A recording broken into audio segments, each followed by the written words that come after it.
how this team got off to that huge lead. What did you see from the rhythm that they found, and how did they sustain that? Yeah, it's a lot of efficiency from the three-point line, as you can see at the end of the game, and 11 in the first half. I don't remember how many in the first quarter, but that first quarter it felt like, the threes were raining. And yes, they made them because you have to make them. We made some mistakes, especially in defending the small pick and roll. And obviously we have to work at it and be better. You guys found ways to go on runs and attempted to cut that into that lead. Just what was working well then, and what were you kind of voicing to your team? Yeah, I think the guys showed fight, and we cut it. I think it was a couple of times to 12. And that's what I want to see from our group: resiliency and fight and doing things the right way. Having right intentions on both ends. And I think we did it at times, and that's why we cut the lead right there, like I said, to those 4 possessions. And I'm proud of the guys for doing that. It's just like that building. We have to build that mentality, character, and obviously the X's and O's and understanding how we do certain things. And now we get to fly home, rest, and be ready for a tough back-to-back, which is going to be fun. I know, obviously, being on the road is a good opportunity to bond, but just how much are the guys looking forward to having this pretty lengthy road trip over and being able to get back home in friendly environment? Yeah, I think it's, like the happy medium. Obviously, connecting and being together is important. Like you said, we had opportunities to either go on walks or do these activities and dinners and meals. That's good for the group.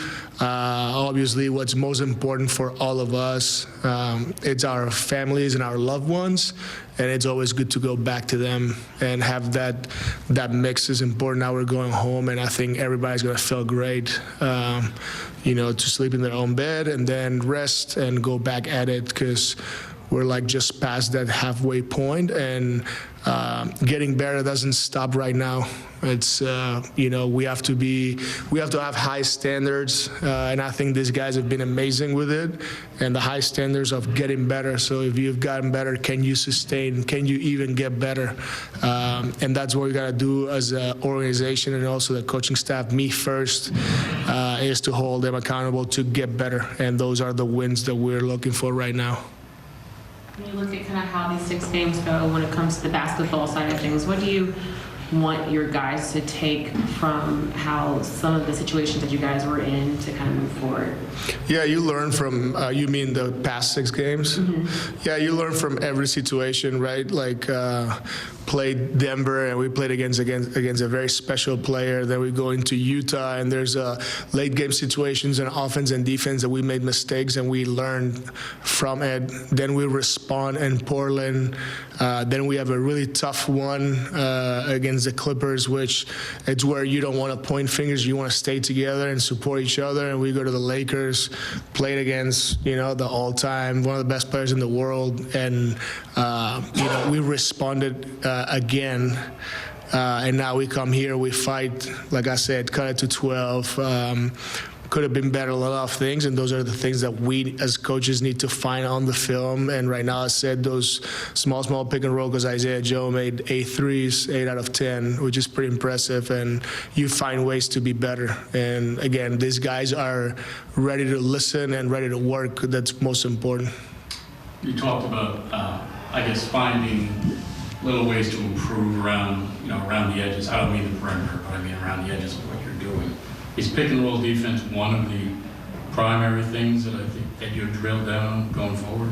Yes, and I think that the numbers say that when we execute our coverages, which I don't need to get into X's and O's, we're pretty good, and when we don't, we're bottom in the league. So it just goes down to those reps, those real reps in NBA games, and understanding. And if not, it's on us coaches to find a way to adjust, the schemes that we have, and then do something that is better for our group. But right now is, consistency, execution, play hard, communicate, all those things that, when you do things one way, there's no system that is perfect. The only thing that it's close to perfect is staying together and believing that if everybody pushes towards the same direction, it's going to work out.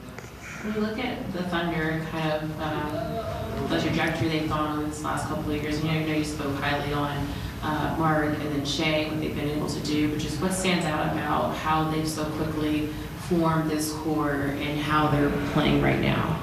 Yeah, I think they've been very not strict, but they've trusted the process. Obviously, being strict is important, but trusting the process and trusting each other is important. And at the end of the day, I'm not in there to say exactly what happened, but from the outside looking in, you can see that they're a group that they believe in what they do and they trust what they do. And this is because along a period of time, things go one way or the other, and there's adversity, there's no second guessing, and there's like just the willingness to work and get better and compete. And obviously they're in a very good spot, and because I know those guys, I'm happy for them. They do a great job. And we have to like focus on our own process, and that's a good thing. Sustaining success, takes the